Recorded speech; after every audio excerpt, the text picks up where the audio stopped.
Can't answer 'em, Ian will. Well, or whatever, we'll have a look through your paperwork. Ah. So, you were born in Ebden Bridge, I was. and what do we call you? Rust. Or Rusty. Rusty what? Rusty nothing. Ingham. So you're Russel Ingham, Yes. and how young are you? I'm 90 now. 90. You're looking well, Am I? and I believe you were born in Ebden Bridge, yeah? That's right, yeah. And then what happened? You went to grammar school, Yes, I did. and I stayed there until I was 16, I think, what at grammar school? at grammar school. Oh, And then I got a job at the Co-op in Ebden Bridge. in Aberdeen Bridge, Right. yeah.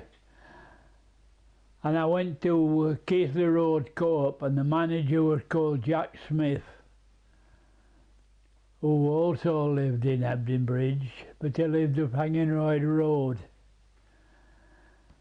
And his friend was the manager of the Central Co-op on Crown Street in Aberdeen Bridge. Right, and so you was at Ebden Bridge, and you worked on the counter. Yes, I was serving customers, yeah. Right, and doing divvy. You did divvy. Oh, we did divvy. Divvy. Divvy day were a day to remember. Right, that looked to give them a bit of savings, didn't it? That's right, yeah. And do they have stamps to put in a little book? Oh no, there were no stamps. No, you used to get talking about it. No, they had a little checkbook sort of thing. We could used to call them checks. They weren't checks as we think about them today. You just used to write them with your pencil. So, when did you leave the co-op? Well, I suppose when I was about I left school at 4. No, I left school at 16, I think. So I started at Co-op in 16. I was 16 when I started at the Co-op. When did you leave? 2 years later, when I was 18, I got my papers. I had to go down the pit. Right, so you got the notice to become a Bevin Boy. Ah, that's right. Yeah. Well, they weren't called Bevin Boys then. What were they called? Bloody lucky. I think. Well, you weren't going to be a target for snipers, were you? When was this? What year? Ooh. Well, 1927 and 18. About 46. No, 45. 1945. Yeah, it'd be just after VE Day in 1945. So, what was your next question? Where did you go mining? I trained at the Prince of Wales Colliery in Pontefract. Did you eat many of them? Did I what? Eat many? Pontefract? Pontefract cakes. Yeah. No, but I can remember them. And where did you go training? I trained at well, I trained there at Pontefract, Racecourse? Prince of Wales. You didn't train on racecourse, chasing horses round? Oh yeah, yes. We to go round the race course. I don't think it's there anymore. I never hear about it on television or anything. But it must have been a steeplechase course, and there were jumps there, and we had to jump over these bloody things. Now when you was at Pontefract, did you have to go in digs? No, we had a hostel. Right, so there was a hospital. Was that hostel? Hostel. Was there a lot of you there? Yeah, there were a room full of us, yeah. I remember two lads coming from Sheffield. Right. One was a lot bigger than the other. And I can't remember just what they were called. Oh. But What was the grub like? oh, the grub, well, I can't remember it, so it must have been all right. And then from Pontefract you went to, Faircroft, which is near Rotherham. right. And I stayed there until I had my accident. And you stayed in digs. In Rotherham. Yes, in Faircroft. Did the government arrange your digs, or did you have to do it? No, you had to do it yourself. You didn't like your first one, I believe. The first one, no, I didn't. No, he was an ex-professional wrestler. Oh. I think, but whether that had out to do with it or not, I don't know. Was he a bit of a bully? I think he probably was. He didn't bully me, like, you know, but I just...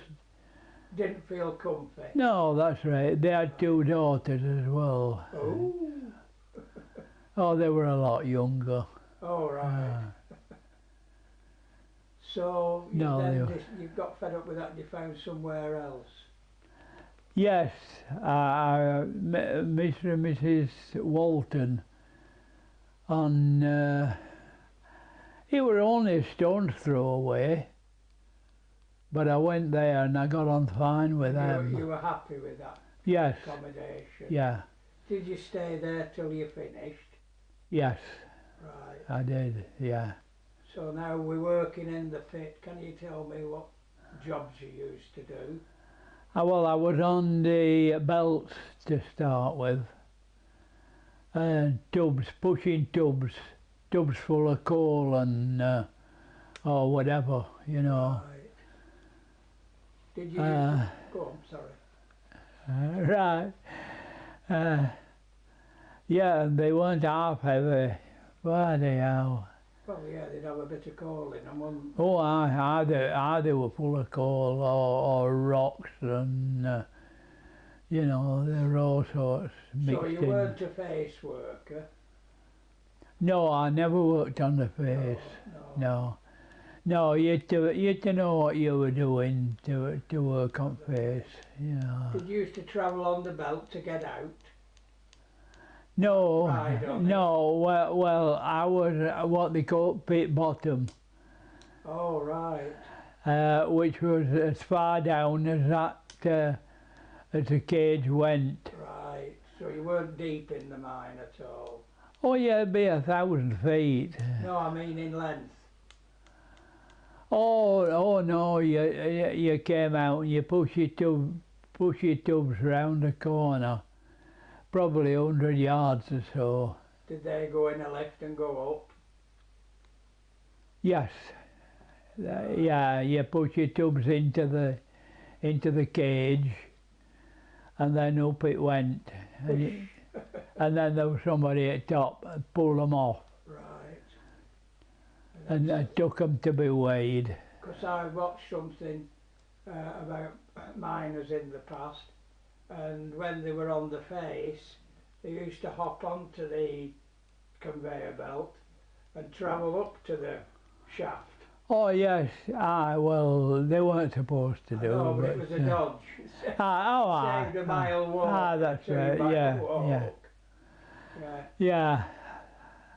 Oh, there were a lot of that went on, and there were no toilets down at all. You know, if you wanted to do anything, you had to go down an old roadway, and they'd have a tub down there. Right. And you just have to put a plank across the corners, and sit on that and did whatever you wanted, you know. And to eat, Sorry? you bait. Was there a McDonald's? Oh, down there? bait, I used to call it bait, yeah. What did you have? Oh, just sandwiches. Yeah. Jam, cheese, meat. Oh, jam and cheese, there weren't a lot of meat going. And you wouldn't be able to brew, would you?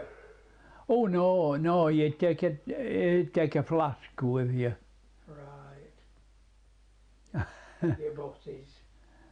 And I believe you had a bit of an incident when you were watching the two trolleys, the two Two belts. belts coming together. That's right, Can yeah. you tell us about that then? Yeah, well, where it is, your belt, the one that you were in charge of, emptied its load onto this other belt which went at right angles to it. And if that one stopped, then you got to stop yours, because there was nowhere for it to go. The coal or whatever was on it. You found it a bit boring, you said. Oh yes, it was watching the boring. belt. Yeah, it wasn't hard work or anything, you know, but silly bugger me, I had my hand in the way and it, I don't know that it were rocks or coal or what, it fell on my hand and squashed it. Can we do that again? Without a Right, sorry about that. It's all right. I mean, I'll keep it.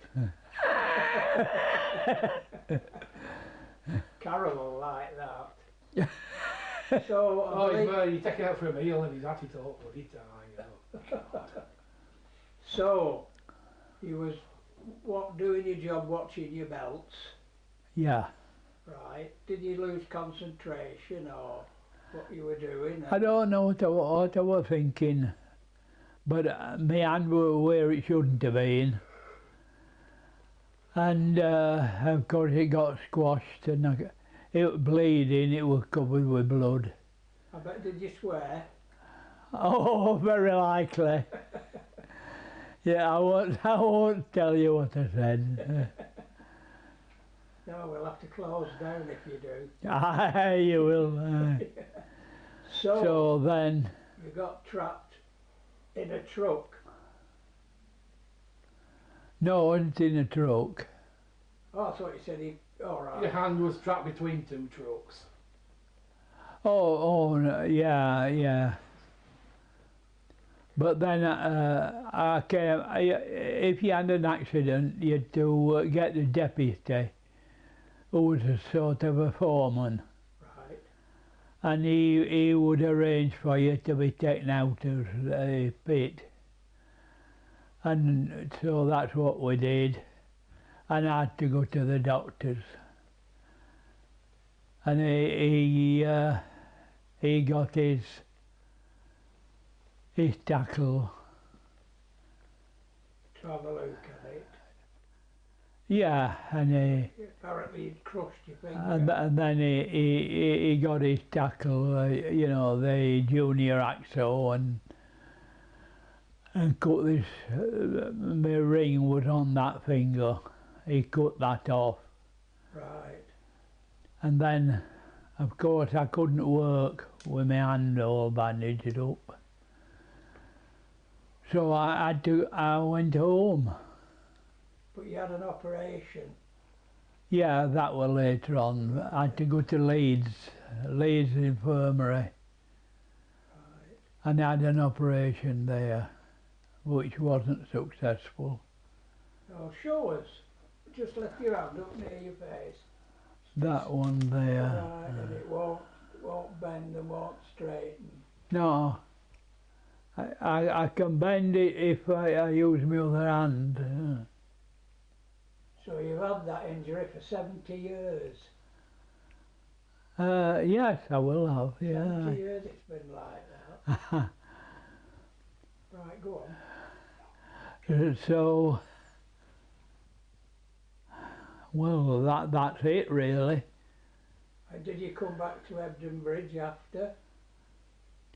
Yes, meantime I took up bowling. Me dad had always been a bowler, Right. and so I took up bowling. Was that at Hebden Bridge? It's at Hebden Bridge, Hebden Royd Park it Right. was called, Yeah. Dean. When you were in Rotherham, did you get leave to come home from Rotherham to come to? Oh yes, I could come home, yeah. What, Yeah. how did you do it? Train? Yes, by train, yeah. Right. Oh yeah, yeah. Right. Did you get lots of leave? Well, if you got injured like that, yes. Right. Because obviously you couldn't work. Well, now the war's finished and the country's getting back to whatever, when did you actually finish with the Bevin Boys? Oh, now then I couldn't tell you. I can't remember. You can't. No, I've had a stroke since, and I'm afraid my memory is not very good.